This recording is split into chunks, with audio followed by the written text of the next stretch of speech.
welcome back to another video. I'm outside in front of the garage, which means I can only be doing one thing. Working on a shitbox. We don't care. Well, my own shitbox. Today we're going to address everything wrong with my fake Lupo GTI.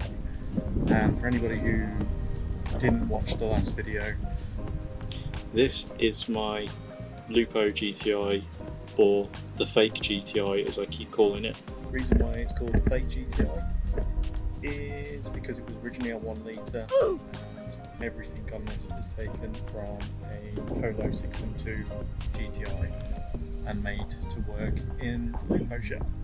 Obviously I still need to go through a video explaining how that conversion actually works, or correction, how to do that conversion properly so everything works.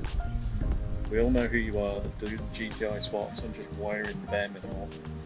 I see you. Oh hey! As I said, we're going to go through everything wrong with my shitbox, and it only seems fitting to start with the elephant in the room, which is what the fuck is going on with that engine mount. I guess you all thought I was going to go on about the slop in the gear stick. He's kinda gay. It's not gay, come on! I suppose the other elephant in the room to address is, why don't I have any rear quarter cards? I suppose we all know what the real biggest issue of this car is. My exhaust is catching the headlight level sensor. Let's be fair. The biggest problem with this car, why am I missing soundproofing on the bonnet? And where's my weather strip seals? Did someone steal them? Why is my radiator grille held on by gaff tape? And when will I actually finish installing the front bumper? Will I ever afford to buy a pair of tow eye covers? Let's be fair though, I think the biggest elephant in the room with this car is the paint. Silver bumper, unpainted wings, grey bonnet, rusty painted on the rest of the car, a silver spoiler and a red boot handle. In regards to the paint, this was something I'd done a very long time ago. It was originally LA6N green, which is the colour I wanted to go back to. The issue with this particular version of rusty paint, it's not actually the genuine product that you see on the internet. This is a copycat company, I think it was Voodoo, and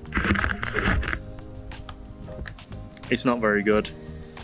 It's flaking off pretty much everywhere. A good example of areas that I've had to repaint is here. That's coming off with the pressure washer. That's just come off over time.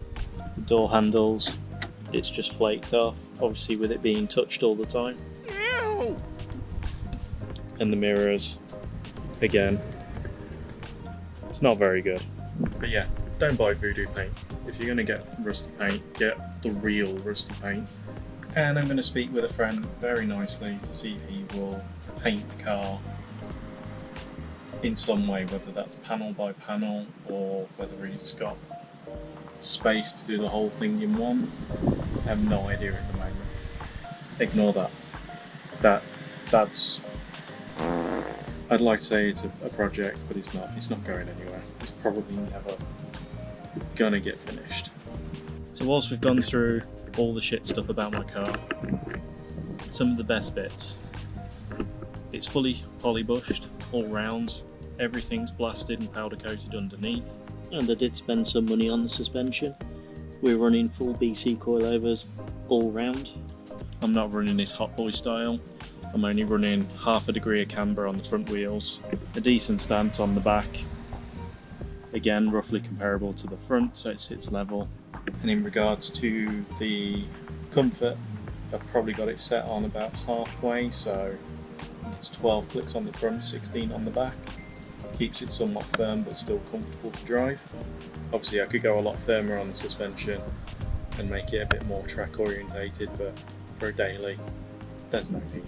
The wheels are Autostar Geos and they're 15 by 8 with an ET of 25, and then your typical Toyo Proxys with a 205 45 15. Some people slate those tyres, but when it comes to small wheels, I don't think you can get much better without spending a horrendous amount of money. Not paid sponsorship if you're listening, but Toyo, if you want to sponsor, I'm here. Same for PC actually. I have a pad for the bonnet. And I also have the weather strips. But there's no point me applying either of those until I've sorted some sort of paint situation out for this car. Engine mount is collapsed. It needs fixing. I have one right there. So that'll go in the next video. Also in the next video, I'm going to pull the exhaust off so I can rehang that completely. And then whilst the exhaust is off, I'm actually going to rebuild the gear stick inside the car to get rid of all the slop, because when you're driving it's difficult to get it into first and second gear. I've already realigned the gear selector off the back of the box. That's easy enough to do, but it's still not engaging, and it's because the bushings in the gear stick have failed. GTI bumper conversion. Why isn't that finished? I currently have a full 3D scan for an air duct to place in there, which will be replicating the grille pattern, but I'm also going to have an LED halo for the indicator. So I'm incorporating both cup car style and function into the one piece. My dick insertion holes will be blanked. Oh fuck. That's I my can't blank. believe you've done this. And here's another one I fapped out earlier. So no more cock insertions. These are a bane of my life.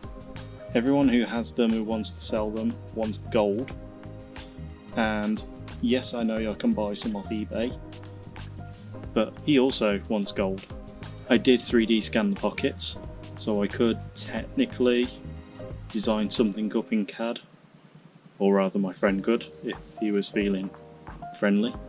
The wings, obviously, I still need to smooth it all in, finalise it all.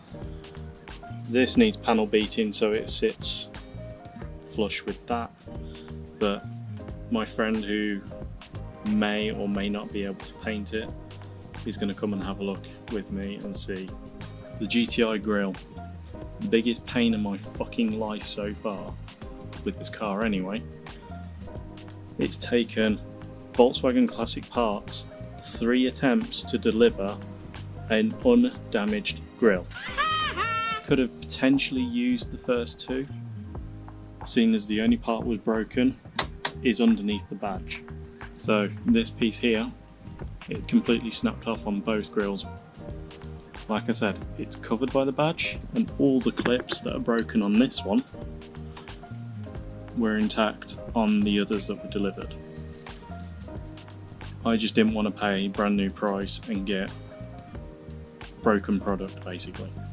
So the rear quarter cards. I do actually have a pair of genuine GTI door cards sitting in the house. I've had them for a number of years. They've been completely stripped of fabric. They currently have a foam membrane over and waiting for me to apply the leather covers, the same as those. I've just not done it yet. Something I didn't cover is the seats. So the back seats are, well, I don't know what they are, Daisy, Space Invaders, I don't know, whatever the fuck they are. I have the matching Scirocco GT rear seats. I just need to take the bench to the upholsterers for them to make the 2 into 1. So I want the Scirocco style rear bench on the Lupo metalwork basically. And whilst I'm on the subject of Scirocco GT seats, the seats are actually mounted on custom subframes that my friend designed up for me in CAD. Basically they utilise the stock caster on the back, and then you probably can't see it, but the 2-bolt fixing at the front, and then the seat just bolts to the adapter, just like a normal seat. As you can see, seating position is very low. In fact, it's probably either on par with stock or slightly lower than the stock. And obviously with it being the Scirocco seat, very comfortable. Something extra I did with this car. These are Polo 6N sun visors with full working lighting, and they fit. And there's a magic stalk there. That's cruise control. Guess what? It works. One of the main differences between Lupo GTI and Polo GTI is you're able to use cruise control with the Polo GTI ECU. You just run the 4 wires and then activate it in VADCOM or VCDS. Once it's activated, it's good to go. People with Lupo GTIs have to swap the Polo GTI ECU in, still need to run the 4 wires for the ECU, and then obviously still have to activate it in VADCOM. While we're around the steering wheel area, as much as I love the GTI steering wheels, it's just too thin. There's not enough there for me to grab. One benefit to using the Polo GTI as a donor car for the GTI swap: air conditioning with climate control. That works really well. As I just sit down and get an instant wet arse, great. So in the next video I'm going to fix the engine mount, jack the car up, and we're also going to fix the gear selector. That one could be a pain in the arse, purely because if everything on the stick is fine and it's just the bushings that need replacing, then happy days. If that's not the case and the plastic sleeve on the gear stick's broken, or there's another piece of plastic at the bottom of the stick which is like a slide, if that's broken, then we're in deep shit. Fingers crossed that's not the case though, because I don't like being in deep shit. On the plus side, it does mean I can order a short shifter. That'd be okay, even though I don't think a short shifter is necessarily needed. We'll cross that bridge. Anyway, thanks for watching, and I'll see you in the next video where we tear this thing apart. Fun. Bye.